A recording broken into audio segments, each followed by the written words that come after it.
Queria te convidar a abrir a Bíblia no livro do profeta Naum. Vamos ler até o versículo número 15. Se te ajuda, fica entre Miqueias e Abacuque. Ajuda? Não, né? Ajudou? Livro do profeta Naum, logo no primeiro capítulo, vamos ler até o versículo número 15. Os irmãos acharam? Diz assim a palavra do Senhor: sentença contra Nínive, livro da visão de Naum, o Elcocita. O Senhor é Deus zeloso e vingador, o Senhor é vingador e cheio de ira. O Senhor toma vingança contra os seus adversários e reserva indignação para os seus inimigos. O Senhor é tardio em irar-se, mas grande em poder e jamais inocenta o culpado.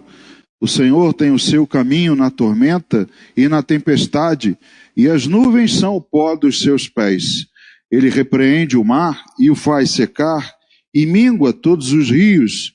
Desfalecem Bazã e o Carmelo, e a flor do Líbano se murcha. Os montes tremem perante ele, e os outeiros se derretem, e a terra se levanta diante dele. Sim, o mundo e todos os que nele habitam. Quem pode suportar a sua indignação? E quem subsistirá diante do furor da sua ira?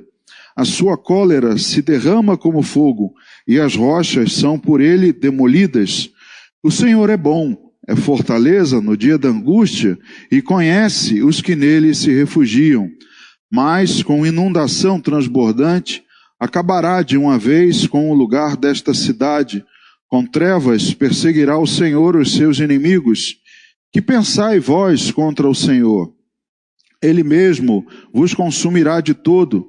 Não se levantará por duas vezes a angústia, porque ainda que eles se entrelaçam como os espinhos e se saturam de vinho como bêbados, serão inteiramente consumidos como palha seca. De ti, Nínive, saiu um que maquina o mal contra o Senhor, um conselheiro vil. Assim diz o Senhor: por mais seguros que estejam e por mais numerosos que sejam, ainda assim serão exterminados e passarão. Eu te afligi, mas não te afligirei mais. Mas de sobre ti, Judá, quebrarei o jugo deles e romperei os teus laços. Porém, contra ti, a Síria, o Senhor deu ordem que não haja posteridade que leve o teu nome. Da casa dos teus deuses exterminarei as imagens de escultura e de fundição. Farei o teu sepulcro, porque és vil. Eis sobre os montes os pés do que anuncia boas novas, do que anuncia a paz. Celebra as tuas festas, ó Judá. Cumpre os teus votos, porque o homem vil já não passará por ti. Ele é inteiramente exterminado. Amém. Senhor, obrigado pela tua palavra que pudemos ler nessa noite e queremos entender, meu Deus. Queremos a revelação que vem do Espírito Santo ao nosso coração, para que essa mensagem tenha utilidade na nossa vida contigo e na nossa vida também, meu Deus, nesse mundo tenebroso. Que tenhamos, meu Deus, a nossa fé fortalecida através dessa palavra e que o Espírito Santo convença os nossos corações. Para isso, Deus, eu peço que esse mesmo Espírito me use com graça, misericórdia, unção e poder, e que eu seja, Pai, o teu mensageiro nessa noite, e que todos possamos ser edificados por essa palavra. Assim oramos, Deus, te agradecendo por tudo, e o fazemos em nome de Jesus. Amém. Amém, irmãos, podem sentar. Amados, nós ouvimos até pastor Paulo semana passada, não é, fazer uma pregação, falar a respeito de Jonas, também de Nínive, não é? Porém, Jonas estava lá em Nínive para pregar a respeito da salvação. Deus o envia para que Nínive fosse salva, para que ouvissem a palavra de salvação. Você conhece o contexto, lembra da mensagem do pastor Paulo? Porém, Naum é o profeta da sentença de Nínive. Parece contraditório Mas Jonas é mais de um século anterior a Naum, uns 130 anos antes, pelo menos, e naquela ocasião, Nínive ouviu a palavra e se converteu, mas as gerações seguintes não ouviram, não deram ouvidos à palavra do Senhor e permaneceram nos seus pecados. Isso já traz para nós uma importância, um lembrete do nosso dever aos nossos filhos, né, aos nossos amigos, às pessoas que nos rodeiam, de que devemos fazer, né, conhecidos os atos de Deus, sua graça, misericórdia, para que as gerações vindouras não sejam tomadas novamente como indignas ou como inimigas do Senhor, estando a ira de Deus sobre aquela nação. Então, é diferente o contexto dos dois profetas. Naum significa consolação. Pouco se sabe do profeta Naum na Bíblia, apenas aqui que ele é o Eucocita. E essa cidade, muitos acreditam que era ali próximo da Galileia. E alguns até acreditam que Cafarnaum, que no hebraico, né, quer dizer aldeia de Naum ou vila de Naum, seria por ali, perto da Galileia, né, o próximo de Cafarnaum, a cidade do profeta. Um livro até esquecido muitas vezes, não é, desprezado, um livro pequeno, que muitas vezes as pessoas não dão o devido valor, não falam a respeito dele, sequer o leem, mas ele traz uma mensagem, aliás, traz várias mensagens. Se você olhar os capítulos de Naum, nós lemos aqui apenas o capítulo 1, você vai ver que há ali um relato de como Nínive será tomada, de como ela será destruída, o que acontecerá com a cidade. Nínive era a principal cidade, ou a capital da Assíria, uma cidade poderosa, uma cidade grande. Dizem que as suas muralhas eram tão largas que cabiam 2 carruagens, uma do lado da outra, não é, para circular ao redor dela. Então, era uma cidade fortificada, uma cidade rica, de grande importância. Porém, aqui Naum traz a mensagem de que a Assíria e Nínive seriam destruídos por Deus. E o contexto do livro, não é de um momento da história do povo de Deus em que eles estavam sendo subjugados. Se você for olhar lá nos livros de Reis e Crônicas, você vai ver o contexto, né, de que os assírios estão tomando as cidades, já tomaram o Reino do Norte, tomaram quase todas as cidades fortificadas de Judá, e você vai se lembrar que lá o rei Ezequias permanece, né, ele mantém Jerusalém, apesar de Senaqueribe rodear, né, e circundar a cidade. Dizem que Senaqueribe é exatamente o homem que é relatado aqui no versículo 11 que nós lemos, que de Nínive saiu um que maquina o mal contra o Senhor, um conselheiro vil. Muitos atribuem a Senaqueribe.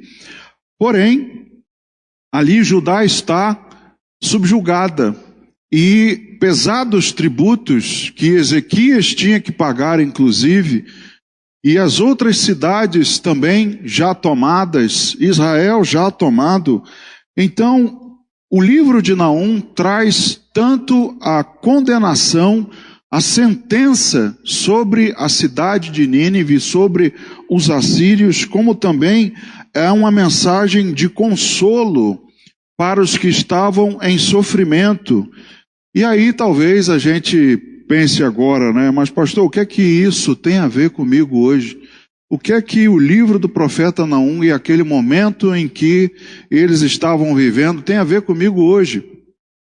Queridos, eu creio que a mensagem central do livro de Naum, e que eu espero que a gente saia com isso no coração, é que apesar do contexto de opressão, apesar do contexto de adversários, né, poderosos, aparentemente nos dominando e subjugando as nossas vidas, não estão alheios aos olhos de Deus.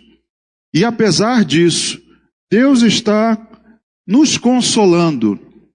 E há uma promessa para nós, povo de Deus, de restauração. Você leu aqui no versículo 15 comigo: eis sobre os montes os pés do que anuncia boas novas, do que anuncia a paz. Celebra as tuas festas, ó Judá, cumpre os teus votos, porque o homem vil já não passará por ti, ele é inteiramente exterminado. Então há uma promessa de Deus para os remanescentes. Se você olhar o contexto também de Judá, é claro que o que levou a nação a ser dominada pelos povos inimigos foi a desobediência. Todos nós sabemos que a causa, né, de todos os problemas que Israel passou e passa até hoje é a desobediência. Não observar os preceitos de Deus, não observar os seus estatutos e juízos. Então o povo estava em sofrimento. Mas Deus sempre mantém um remanescente. Há sempre um justo. Assim como Deus preservou Ló e a sua família ao destruir Sodoma e Gomorra, Deus também preserva e sempre há de preservar o justo, aquele remanescente, aqueles poucos, não é? Que serão poupados do juízo de Deus sobre alguma cidade. Então eu creio que para nós isso tem um paralelo com a minha vida e com a sua. Nós vivemos também num aparente cenário de opressão, cargas pesadas sobre nós, tributos pesados, uma aparente desolação, um aparente abandono. Não é? Muitos se questionavam: cadê Deus? Por que Deus permite que isso aconteça? Mas Naum, o profeta, diz que Deus está observando. E Deus tem o juízo já reservado para os inimigos. E irá preservar. Há uma mensagem de consolo para os que estavam em sofrimento. Então isso retrata também o povo de Deus hoje. Nós também precisamos crer e sermos consolados pela palavra de Deus. A mensagem do Senhor de que nós, apesar do contexto, Deus está cuidando de nós. Deus está observando a sua vida e a minha, o nosso sofrimento, e há uma promessa de boas novas, há uma promessa, né, de livramento. Então esse livro, como eu disse, muitas vezes esquecido, nos mostra como Deus trata os desobedientes e como guarda os seus justos, o remanescente, os poucos. É um livro que há um farto uso de contrastes. Naum era também conhecido como um poeta, é um livro também escrito de uma maneira poética, e Naum usa aqui o recurso de contrastes para o ensino. Eu tirei aqui só para os irmãos terem uma ideia, o capítulo 3, verso 12, diz assim: todas as tuas fortalezas são como figueiras com figos temporãos. Se os sacodem, caem da boca do que os há de comer. Como eu disse, é um relato do que Deus irá fazer com Nínive. Então aqui há um contraste, não é? O profeta relata aqui a palavra de Deus dizendo que as suas fortalezas serão fracas como figueiras. Como você diz, né, normalmente a gente usa esse recurso para ensinar ou para dizer alguma coisa ou para exaltar, né, destacar alguma coisa. Por exemplo, você vai comer um bife e gosta da carne bem passada. E aí você diz assim: eu gosto de carne bem passada, mas essa daqui está gritando. É um recurso de ensino, não é? para dizer, olha, essa daqui está crua, eu gosto de carne bem passada, mas essa aqui está crua demais. Então, há no livro também um farto uso de contrastes para o ensino. E o povo de Judá, como eu disse, assim como Israel, o reino do norte, havia se prostituído. Apesar da restauração do rei Josias, mais à frente, Judá seria levado cativo para a Babilônia pelos caldeus, porque os assírios foram derrotados pelos caldeus e pelos medos. Eles é que se juntaram e finalmente conseguiram entrar na cidade, na fortaleza de Nínive, conseguiram derrubar os assírios. Porém, o povo de Deus foi levado como cativo para a Babilônia. Então, havia um erro, um pecado, uma consequência ao povo de Deus pela sua desobediência. E no contexto do rei Ezequias também, ele foi alguém que, para tentar se livrar dos assírios, ele buscou alianças com o Egito, com a Etiópia, buscou aliança com outras nações. Mas, irmãos, de nada adianta confiar na salvação de braços humanos. De nada adianta, no nosso contexto, que é muito parecido com o do povo, de nada adianta a gente buscar ou confiar no nosso livramento em instituições, em governos, em universidades, em pensamentos, em nada disso. Porque o único que pode livrar, o único que pode nos salvar, nos poupar, é Deus. Então Deus tem já o julgamento, tem a sua ira reservada para os inimigos e a salvação, o consolo para os que estão e que estavam em sofrimento. Então nós vamos ver alguns versículos aqui do caráter de Deus, da sua ação, tanto sobre os assírios como sobre o povo de Deus, para que a gente perceba a sua misericórdia, a sua fidelidade, mas se vingando contra o opressor e consolando o seu povo. Por que eu digo isso, irmãos? Muitos hoje estão por aí, têm o pensamento de que o ímpio está prosperando e vai continuar prosperando, Deus não vai fazer nada e vai continuar assim, nada vai mudar, as coisas vão continuar a piorar. Mas a gente precisa acreditar na fidelidade de Deus, na sua misericórdia e que Ele é justo. Muitos acreditam num Deus amoroso a ponto de não ser vingativo, mas Deus se vinga contra o opressor. Nós vimos aqui que de modo nenhum Ele deixa passar o culpado. De modo nenhum Ele passa a mão na cabeça, Deus é amoroso, não vai acontecer nada, Deus é amor e tudo perdoa. Deus é amor, mas Deus é justiça. Deus é fogo vingador também.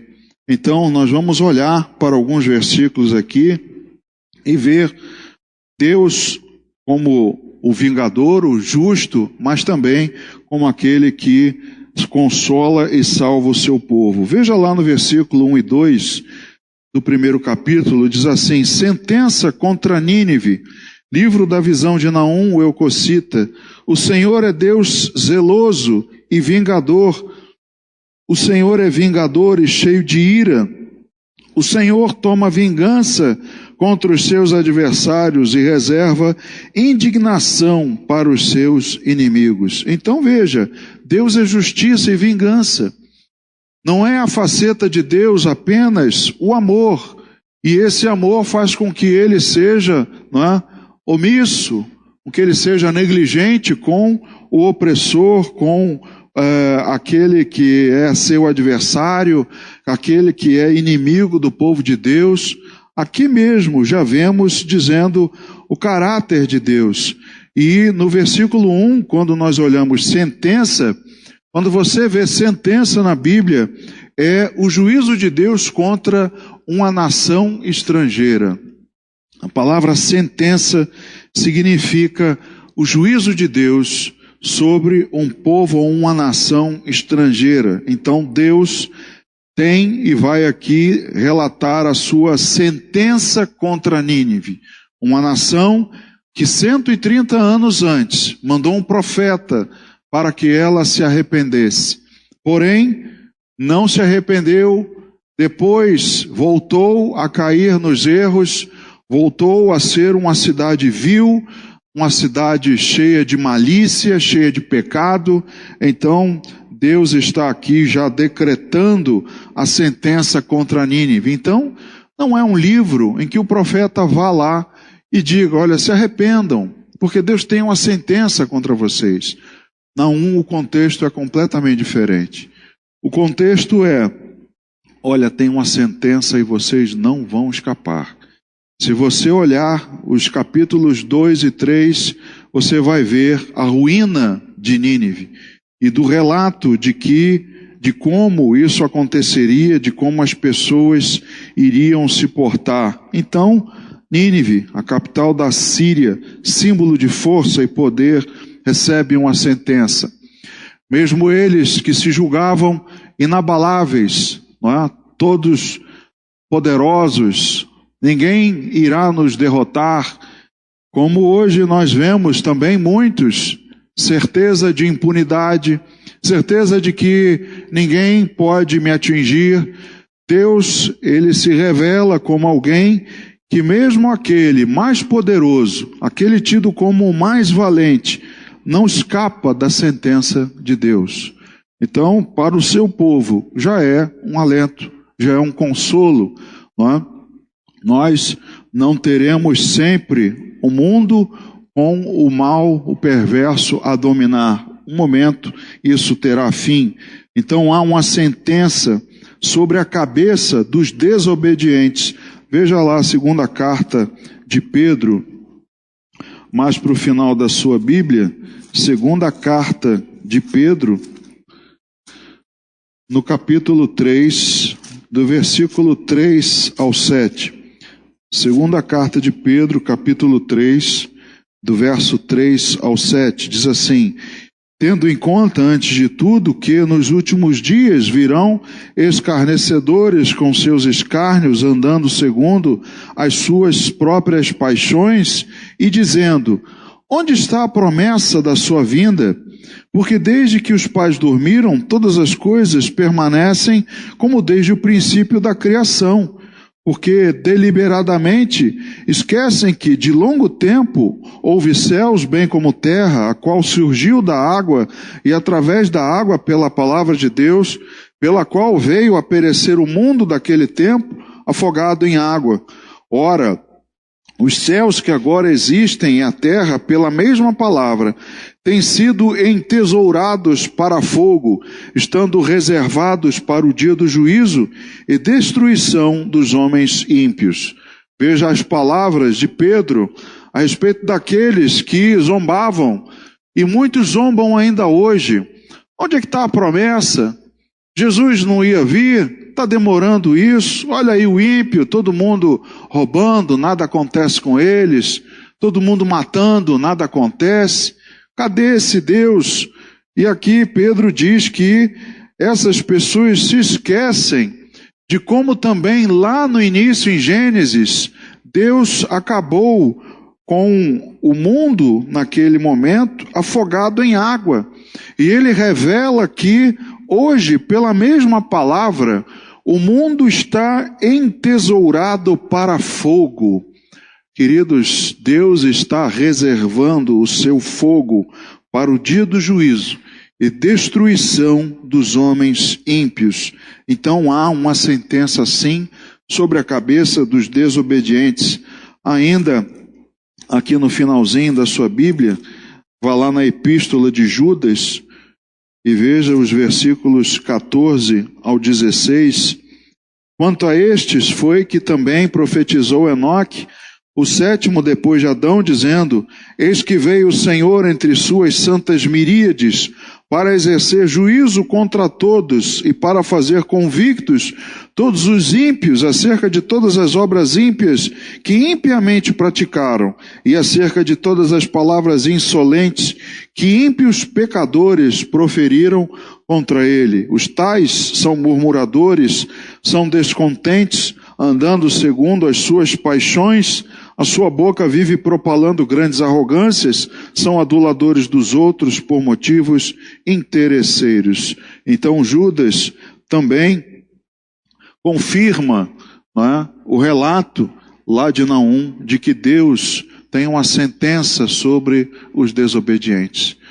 A ira de Deus, Deus está aí para vir entre santas miríades no dia do juízo, para exercê-lo contra todos os ímpios, todos aqueles que praticam a impiedade. Então, irmãos, não se preocupe, a maldade não irá escapar. Deus não inocenta o culpado, como ele mesmo diz aqui. Então há um juízo, uma vingança reservada para esses homens. Porém, para os remidos, para os salvos, o consolo é que nos espera a glória com Cristo. O que tem reservado para mim e para você, para aqueles que foram salvos, que receberam Jesus como Salvador, sobre nós não está a ira de Deus. Sobre as nossas cabeças não haverá esse juízo de Deus. Mas o que a Bíblia diz para nós, os salvos, os remanescentes, é que há a glória, a esperança da glória com Jesus. Veja o que Paulo diz lá na carta aos Colossenses. Colossenses capítulo 3, do versículo 1 ao 7, e diz assim: portanto, se fostes ressuscitados juntamente com Cristo, buscai as coisas lá do alto, onde Cristo vive, assentado à direita de Deus. Pensai nas coisas lá do alto, não nas que são aqui da terra, porque morrestes e a vossa vida está oculta juntamente com Cristo em Deus. Quando Cristo, que é a nossa vida, se manifestar, então vós também sereis manifestados com Ele em glória. Fazei, pois, morrer a vossa natureza terrena, prostituição, impureza, paixão lasciva, desejo maligno e avareza, que é a idolatria. Por estas coisas é que vem a ira de Deus sobre os filhos da desobediência. Ora, nessas mesmas coisas andastes vós também noutro tempo, quando vivíeis nelas. Então, irmãos, para nós, os remidos, o que nos espera é a glória com Cristo. Paulo diz aqui que nós estamos já, a nossa vida já está oculta juntamente com Cristo em Deus. Já estamos ali guardados, escondidos. Então nós não veremos a ira de Deus, ela não cairá sobre as nossas cabeças. Mas o que nos cabe hoje, o que ele diz aqui do verso 5, fazer morrer a nossa natureza terrena. Porque sobre essas coisas é que vem a ira de Deus, sobre os desobedientes. Então, para nós, Deus é justiça e vingança, sim, mas para nós, aqueles que estão com Ele, guardados, escondidos com Cristo em Deus, para nós a esperança da glória, a esperança de vitória, a esperança de paz. Então, irmãos, se não fosse a misericórdia e a graça, todos, inclusive nós, estaríamos consumidos. O que nos dá alento, o que nos traz, alento ao nosso coração, é a misericórdia e a graça de Deus, renovadas a cada manhã. Veja lá no livro do profeta Naum, do versículo 3 ao 5, diz assim: o Senhor é tardio em irar-se, mas grande em poder e jamais inocenta o culpado. O Senhor tem o seu caminho na tormenta e na tempestade, e as nuvens são o pó dos seus pés. Ele repreende o mar e o faz secar, e mingua todos os rios. Desfalecem Bazã e o Carmelo, e a flor do Líbano se murcha. Os montes tremem perante ele, os outeiros se derretem. e a terra se levanta diante dele. Sim, o mundo e todos os que nele habitam. Veja como o retrato do profeta sobre Deus, a respeito de Deus, é de um Deus poderoso, que inclusive a própria natureza se desfalece, míngua diante dele. Todos os fenômenos da natureza, todo o poder da natureza, míngua diante do Deus Todo-Poderoso. Então, o que é uma Assíria, o que é uma Babilônia, o que é um ímpio, o que é, seja lá, né, o impiedoso que estiver aqui no nosso mundo, o que é ele diante de Deus? E o que esses homens, né, podemos dizer assim, desfrutam hoje, é o que diz o versículo 3, o Senhor é tardio em irar-se. Ah, irmãos, se não fosse a misericórdia de Deus, se ele não fosse tardio em irar-se, esses já estariam consumidos, mas nem eu e você escaparíamos.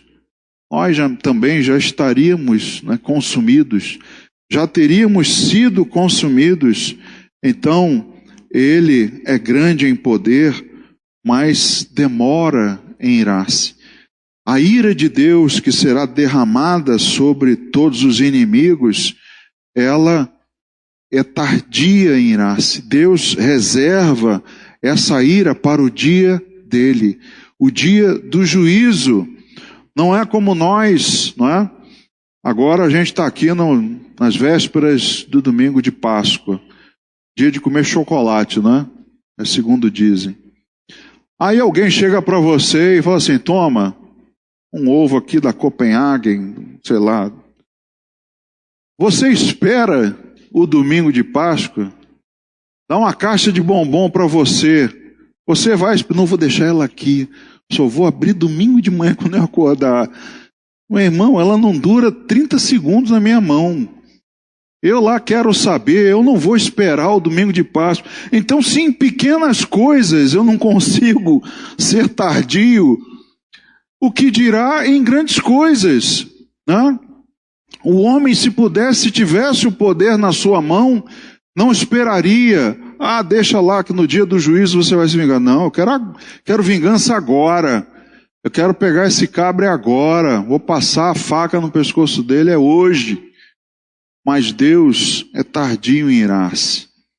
Deus é misericordioso. Dá ainda oportunidade para que o homem se arrependa. Mas para aquele que não se arrepender, querido, quando vier o dia, e aqueles filhos da desobediência, aqueles que não receberam o Senhor Jesus, que não estão ocultos nele, queridos, para esses está à espera a ira de Deus, o fogo de Deus, fogo consumidor, é isso que os espera. Então, muitos confundem o amor de Deus com injustiça, inércia, indiferença ou descrença. Muitos acreditam, né, que, porque Deus está demorando, então vai que isso está errado, vai que não vai acontecer nada, vai que eu tenho aqui mesmo é fazer como todo mundo, mentir, roubar e me dar bem, porque está demorando e nada acontece. Aquele que está na vida do crime, que está na roubalheira, não acontece nada. Então o problema é que as pessoas acham que por não terem recebido o castigo de Deus no ato, está tudo bem. Porque Deus é misericordioso e não agiu ali no ato, não mandou um raio no ato, está tudo bem. Nada vai acontecer, a vida vai continuar acontecendo, amanhã o dia vai nascer e eu vou continuar, né, a praticar o mal e nada vai me acontecer. É um ledo engano, irmãos. Deus, ele é de imensurável poder e não há inimigo que resista à sua mão, é o que diz aqui o verso 6. Quem pode suportar a sua indignação e quem subsistirá diante do furor da sua ira? A sua cólera se derrama como fogo e as rochas são por ele demolidas. Quem há de suportar? Quem poderá se esconder? Já aqui no relato do livro de Naum você vai ver que não haveria como alguém de Nínive se esconder ou escapar da ira de Deus. Então não há ninguém irá suportar a sua indignação, a sua ira, né, a sua justiça. Porém, Deus jamais inocenta o culpado, a não ser que ele se arrependa. Enquanto a misericórdia de Deus, enquanto o dia do Senhor não vem, há possibilidade de arrependimento. E às vezes a gente sente um ódio, né, irmãos? Aquele que a gente tinha vontade de que o raio fosse no momento, a gente no dia seguinte vê esse cara entregando a sua vida para Deus, se arrependendo do mal, sendo restaurado. A gente sente semelhante, né, a Jonas.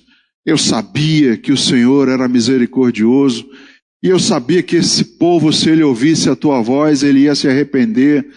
O que eu queria mesmo é que eles fossem fulminados. Mas enquanto Deus der oportunidades, ele pode se arrepender.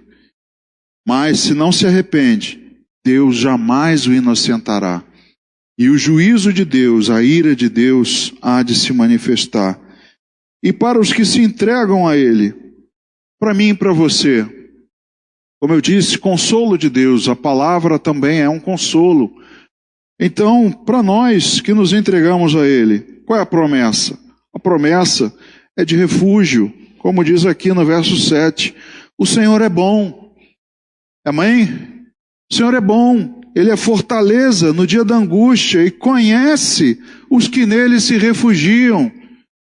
Deus conhece, irmãos, aquele que se refugia nele. Então não vai ter penetra no dia do juízo. Não vai ter, né, aquele cara como a gente vê nas festas, né, aquele sujeito que entra assim na sua festa.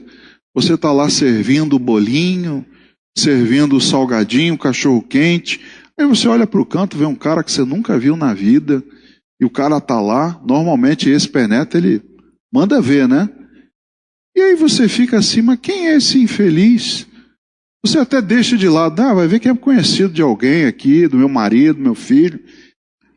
Queridos, não há possibilidade de ter penetra, porque aqui o versículo diz, o Senhor conhece os que nele se refugiam. Deus vai ver muito bem e vai conhecer e vai dizer, você não é dos meus. Apartai-vos, nunca vos vi. Vós que praticais a iniquidade, para vocês está reservado o fogo inextinguível. Então Deus conhece muito bem. Agora, para mim e para você, que somos conhecidos de Deus, nele temos refúgio, fortaleza no dia da angústia. E angústia, irmãos, é todo dia. Todo dia temos uma angústia, todo dia temos uma batalha. Veja aqui o que diz Mateus capítulo 7, a respeito desses, né, que tentam penetrar no dia da angústia. Mateus capítulo 7, do versículo 21 ao 23. Nem todo o que me diz Senhor, Senhor entrará no reino dos céus, mas aquele que faz a vontade de meu Pai que está nos céus. Muitos naquele dia hão de dizer-me, Senhor, Senhor, porventura não temos nós profetizado em teu nome? Em teu nome não expelimos demônios? Em teu nome não fizemos muitos milagres? Então lhes direi explicitamente, nunca vos conheci, apartai-vos de mim os que praticais a iniquidade. Querido, naquele dia não tem possibilidade de ser penetra. Deus na hora vai falar, sai, aparte de mim, fora, some daqui. Vaza daqui, que aqui não é o teu lugar. Não adianta você querer argumentar para fugir do dia da ira. Não, fora daqui, sai daqui, porque somente o que habita lá é que pode ter essa confiança. Somente o que sabe que pertence ao Senhor, somente aquele que tem certeza da sua salvação é que pode estar lá. Eu leio contigo um salmo que você conhece muito bem, o Salmo 91, os 2 primeiros versículos. O que habita no esconderijo do Altíssimo, e descansa à sombra do Onipotente, diz ao Senhor, meu refúgio e meu baluarte, Deus meu em quem confio. Somente eu e você, somente nós, os que somos salvos pelo sangue de Jesus, somente nós habitamos no esconderijo, somente nós descansamos à sombra dele. Se tiver alguém que não é, ele põe para fora. Sai daí, deixa o meu justo deitar, deixa o meu justo descansar, porque nós é que conhecemos que ele é nosso refúgio e baluarte, um Deus em quem podemos confiar, não aquele que quer e procura, não é, o descanso de Deus apenas quando o juízo é revelado. Não, nós já o conhecemos e temos essa confiança. Mas para os outros, para aqueles que não são, a promessa é de juízo. Verso 9 e 10 lá de Naum. Que pensais vós contra o Senhor? Ele mesmo vos consumirá de todo, não se levantará por duas vezes a angústia, porque ainda que eles se entrelaçam como os espinhos e se saturam de vinho como bêbados, serão inteiramente consumidos como palha seca. Então, a promessa é de juízo. O verso 12, assim diz o Senhor, por mais seguros que estejam e por mais numerosos que sejam, ainda assim serão exterminados e passarão. Eu te afligi, mas não te afligirei mais. E o verso 14, porém contra ti, Assíria, o Senhor deu ordem, que não haja posteridade que leve o teu nome. Da casa dos teus deuses exterminarei as imagens de escultura e de fundição. Farei o teu sepulcro porque és vil. Queridos, não há nenhum descendente dos assírios. Ao passo que do povo de Deus, como foi a sua promessa a Abraão, assim como a areia do mar, se é que podes contar, assim serão os teus descendentes. Então, para o justo, a descendência. Para o justo, haverá posteridade. Para o ímpio, não haverá um sequer para a posteridade. Não haverá um que possa dizer, eu sou descendente de fulano. Não pode. Porque Deus, a promessa dele era de extermínio completo dos assírios.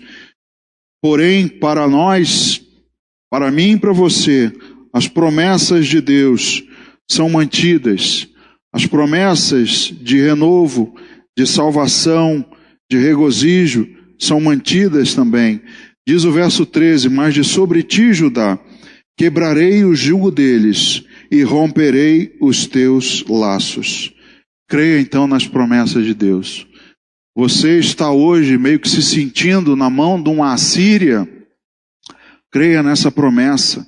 De sobre ti quebrarei o jugo, e eu te livrarei, e romperei os laços. Deus te livrará. Deus irá te livrar da opressão. O jugo do inimigo foi quebrado por Jesus. Voltando lá em Mateus, no capítulo 11, sabemos esse versículo de cor, né? Mateus, capítulo 11, o convite do Senhor Jesus, vinde a mim, todos os que estáis cansados e sobrecarregados, e eu vos aliviarei. Tomai sobre vós o meu jugo e aprendei de mim, porque sou manso e humilde de coração, e achareis descanso para a vossa alma, porque o meu jugo é suave, o meu fardo é leve. Porque o jugo do inimigo foi quebrado por Jesus. Ele pegou o jugo que estava sobre a sua cabeça e a minha e quebrou.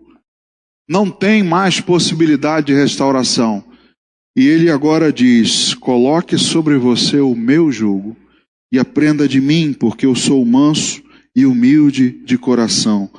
Então, a boa nova que é dito aqui em Naum é para os que estavam nos montes, para aqueles, né, que estavam em lugares difíceis, de difícil acesso, e que ouviriam as boas novas.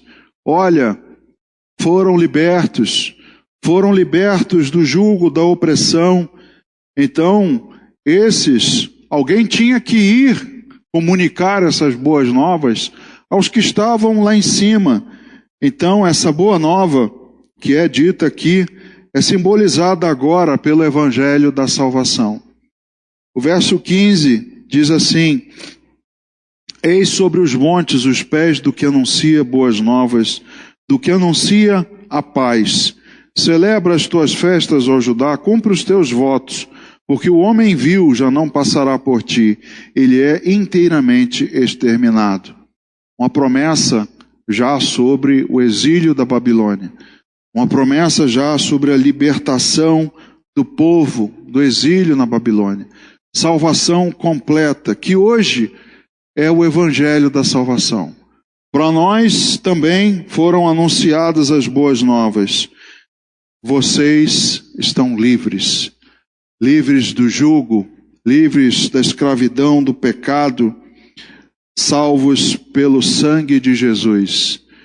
E Ele é o Pai da consolação. Para a gente encerrar, segunda carta aos Coríntios, no capítulo 1, segunda carta de Paulo aos Coríntios, no capítulo 1, do verso 3 ao 7. Segundo aos Coríntios 1, do 3 ao 7, diz: bendito seja o Deus e Pai de nosso Senhor Jesus Cristo, Pai de misericórdias e Deus de toda consolação. É Ele que nos conforta em toda a nossa tribulação, para podermos consolar os que estiverem em qualquer angústia, com a consolação com que nós mesmos somos contemplados por Deus. Porque assim como os sofrimentos de Cristo se manifestam em grande medida a nosso favor, assim também a nossa consolação transborda por meio de Cristo. Mas se somos atribulados, é para o vosso conforto e salvação. Se somos confortados, é também para o vosso conforto, o qual se torna eficaz, suportando vós com paciência os mesmos sofrimentos que nós também padecemos. A nossa esperança a respeito de vós está firme, sabendo que, como sois participantes dos sofrimentos, assim o sereis da consolação. Palavras de Paulo aos Coríntios, de consolo, consolação, livramento. Então, Jesus é o Pai da consolação. É por meio dele que nós fomos consolados. Bendito seja o Senhor Jesus, o Pai de misericórdias e Deus de toda a consolação. Glória a Ele por isso. Então, sinta-se consolado por Jesus. Sinta-se, alcançado por essa graça, por essa misericórdia.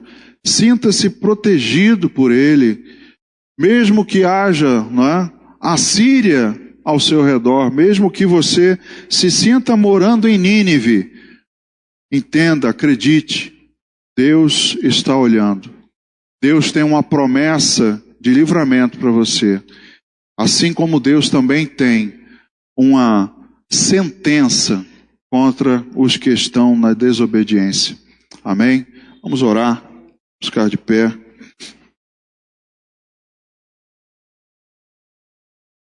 Pai, rogamos agora diante de Ti, depois de ouvirmos Tua palavra, rogamos, meu Deus, que o Senhor convença cada um de nós, convença, meu Deus, e nos traga consolo, conforto, porque vivemos momentos difíceis, meu Deus. Vivemos um tempo semelhante ao que Judá vivia, sob a opressão dos assírios. Homens vis, meu Deus, homens perversos, impenitentes, homens cobertos de todo o pecado, de toda a depravação, de toda a corrupção, estão aí, meu Deus, ao nosso lado, no nosso meio, no mundo, na cidade em que vivemos. Ó Senhor, e muitos acreditam que isso não mudará. Mas Deus, nós que somos o Teu povo, nós temos certeza que o Senhor é um Deus justo, um Deus amoroso, sim, mas Deus justo, e reserva para o dia da ira a vingança, o fogo que irá derramar sobre os que estão na desobediência. O Senhor, meu Deus, tem uma promessa com o teu povo, uma promessa com os remanescentes, aqueles, ó Deus, que descansam no Senhor, que estão ocultos em Cristo. Ó Deus, nos dá essa certeza e livra, Deus, cada um de nós da preocupação, da angústia, do medo que passamos dia a dia, Senhor. E cada um de nós, meu Deus, que se sente numa cidade dominada, numa cidade aparentemente intransponível, fala com cada um de nós, meu Deus, que servimos a um Deus que não tem nada que o impeça. Não há muralhas, não há nenhuma natureza, não há nada, nenhum homem, por mais numerosos que sejam, Deus os alcançará e livrará o seu povo, e teremos paz e descanso com o Senhor. Obrigado, meu Deus, por essas palavras de alento, por essas palavras de consolo. Fala conosco, meu Deus, é a oração que fazemos, te agradecendo em nome de Jesus. Amém.